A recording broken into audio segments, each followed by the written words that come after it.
Pay scale হয়ে গিয়েছে just বেতন ঢুকার পালা। নবম পে স্কেলের সুবিধাভুক্ত স্যালারি না ঢুকবে ততদিন পর্যন্ত আমাদের এই সংগ্রাম চলবে। যে পরিমাণ জনগণ, যে পরিমাণ কর্মচারী, যে পরিমাণ সহযোদ্ধা আজকের এই প্রোগ্রামে হওয়ার কথা ছিল, তা কি হয়েছে? হয়নি। কেন হয়েছে?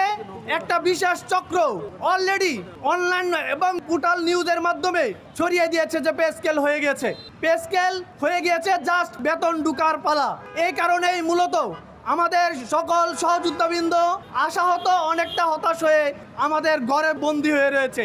আজকের এই প্রোগ্রামে যাদের কণায় কণায় পরিপূর্ণ হওয়ার কথা ছিল, আমরা জানি যদি ডাক শুনে কেউ না আসে তবে একলা চলো রে। যা আমরা যতদিন পর্যন্ত আমাদের চূড়ান্ত বিজয় অর্জন না হবে, চূড়ান্ত নবম পে স্কেলের গেজেট প্রকাশিত না হবে, আমাদের অ্যাকাউন্টে নবম পে স্কেলের সুবিধাভুক্ত স্যালারি না ঢুকবে ততদিন পর্যন্ত আমাদের এই সংগ্রাম চলবে। আমাদের দাবি না আদায় অর্জন না হওয়া পর্যন্ত আমরা লড়ে যাব।